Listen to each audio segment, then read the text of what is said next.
I remember standing in my backyard about 5 years ago, looking at a garden that looked like it belonged in a magazine.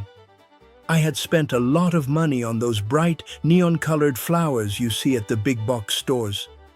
They were perfect, or so I thought. But as I sat there with my coffee, I realized something unsettling. My garden was silent. There were no bees, no butterflies, and the air felt heavy and still. I had created a beautiful museum of plants, but I hadn't created a home for life. I was a victim of the showcase plant trap, and maybe you are too. Today, I'm going to help you change that. My promise to you is simple and measurable. If you follow the steps I'm about to share, you can transform a quiet, stagnant yard into a buzzing, living sanctuary in just 30 days. We aren't going to use fancy tricks or expensive chemicals. We are going to use the power of the right plants that actually belong here. Before we dive into our first plant, I want you to remember a pocket rule that will save you years of frustration. I call it the rule of the 3-season feast. It goes like this: early, mid, and late. If you don't have something blooming in the spring, the summer, and the fall, your pollinators will go hungry and leave. It is that simple. Now, let's start with a quick practical proof to see if your garden is currently inviting or rejecting life. I call this the midday buzz count. Tomorrow, between 11 in the morning and 1 in the afternoon, stand near your green space for exactly 60 seconds. If you don't see at least 3 different insects visiting a flower, your garden is lacking the invitation signal. It's okay if it's 0 right now. That's exactly why we are here. The first plant that is an absolute must-have for any American backyard is the purple coneflower, or echinacea.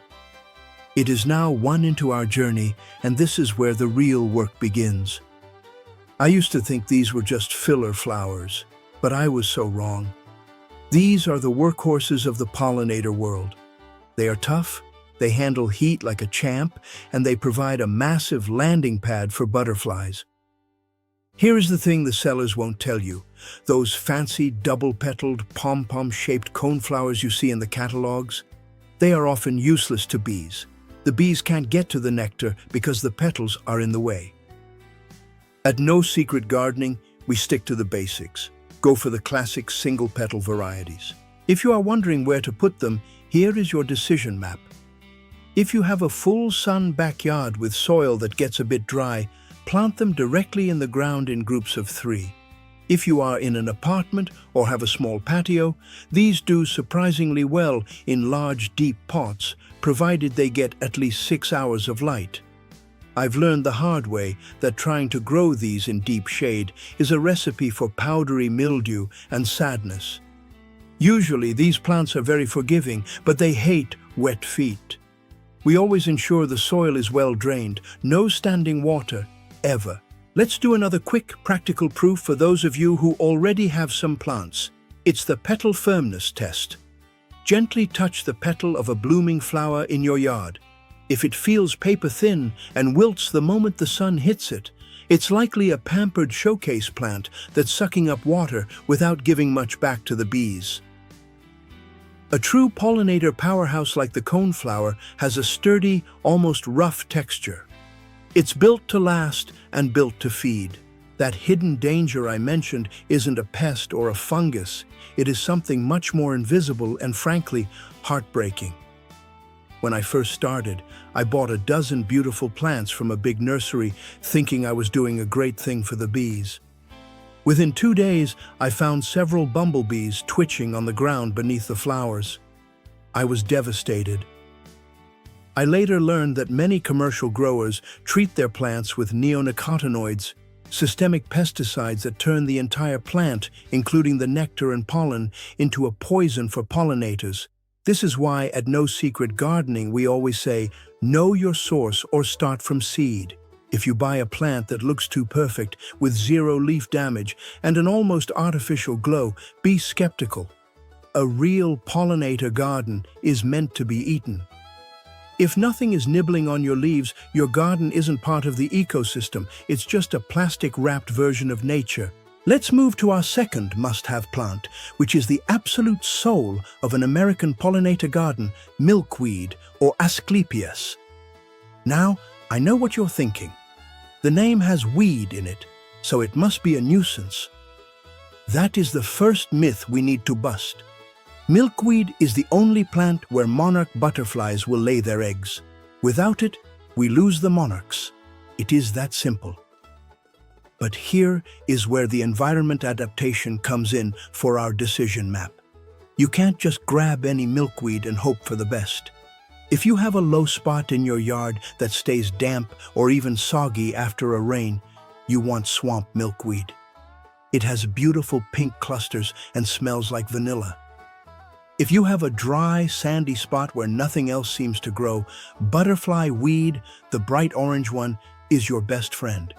And if you have a traditional, well-drained backyard, common milkweed is a powerhouse, though it does like to spread, so give it room to be wild. To make sure your soil is ready for these, let's do our second practical proof, the 3-finger moisture test. Dig your first 3 fingers into the soil where you plan to plant. If the soil is hard like a brick, your milkweed will struggle to establish its deep taproot. If it feels like a damp sponge, it's perfect for swamp milkweed. If it's loose and falls apart like dry sugar, go with the butterfly weed. Checking this before you plant saves you the money pit error of putting a plant in a home where it can't breathe. Remember our rule of the 3-season feast, early, mid, and late. Milkweed is your mid-season superstar. It provides the heavy lifting during the hottest months of the summer, but a garden that only feasts in July is a garden that fails in September. We are building a bridge of food that lasts all year. Our third plant is one that brings the magic to the backyard. Bee balm, also known as monarda. If you want to see hummingbirds, this is non-negotiable. It looks like something out of a Dr. Seuss book with spiky, colorful mop tops of red, purple, or pink. I used to struggle with bee balm because it would get a white, flour-like coating on the leaves, powdery mildew. I almost gave up on it until I realized my error. I was crowding them too much. In most backyards, bee balm needs elbow room. It needs the wind to move through its leaves. Usually, if you leave about 18 inches between plants, the mildew stays away. It's an important source of nectar, but it's also a medicinal herb for us. The leaves smell like oregano and mint mixed together. I've seen so many people buy the compact or dwarf versions of these plants because they look cute in small pots, but tend to notice that the native, full-sized versions are much more resilient. They have deeper roots and can handle a week of forgotten watering much better than the showcase miniatures. At No Secret Gardening, we don't care about perfect. We care about productive. If you see holes in your bee balm leaves, don't reach for the spray. Celebrate. It means someone is eating, and that means your garden is working. That plant I used to pull out every single year, thinking it was just a roadside nuisance, is the goldenrod. I feel silly even saying it now, but for a long time, I actually blamed this plant for my seasonal allergies. I thought its bright yellow flowers were making me sneeze. I was completely wrong. Usually, the real culprit is ragweed, which has tiny green invisible flowers and blooms at the exact same time. Goldenrod is actually innocent. In fact, it is an important source of late-season fuel that determines whether your local bees survive the winter or not. This brings us back to our pocket rule, the anchor of our success.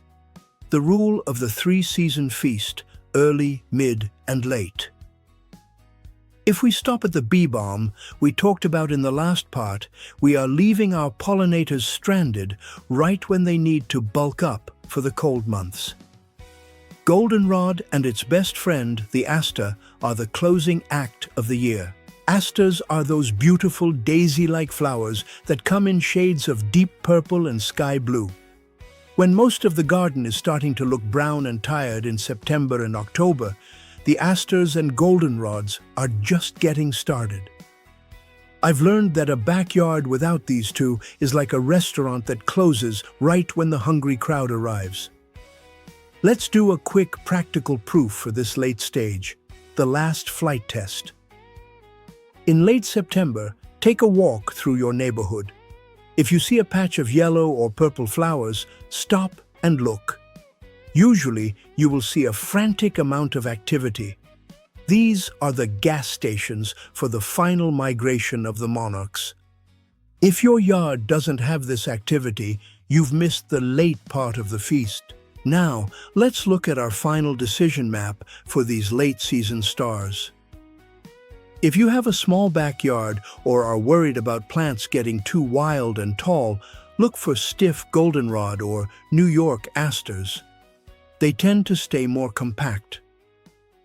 If you have a large, open space where you want a sea of color, the Canada goldenrod is a beast that will fill the space and provide a massive amount of nectar. For my friends in apartments or with only a small patio, don't worry. There are dwarf varieties of asters that thrive in 12-inch pots.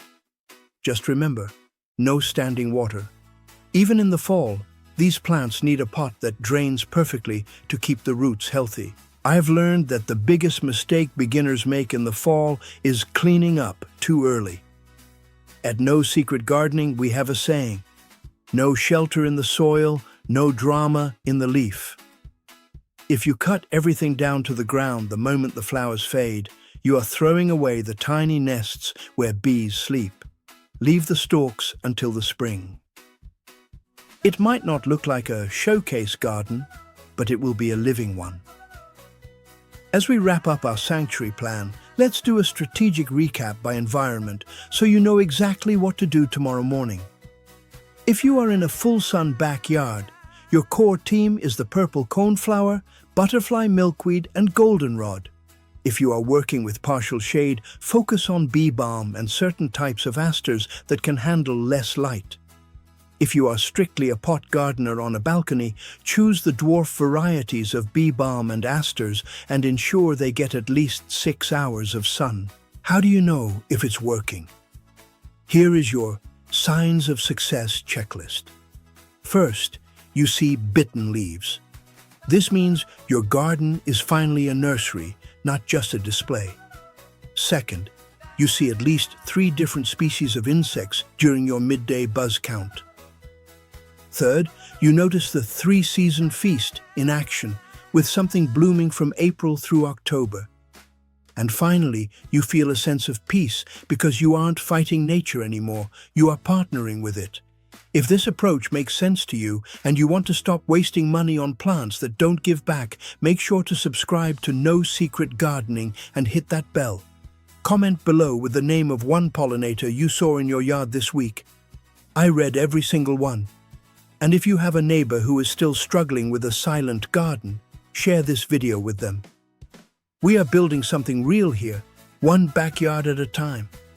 Let's stop building showcases and start growing life. Grow with ease, smarts, and love.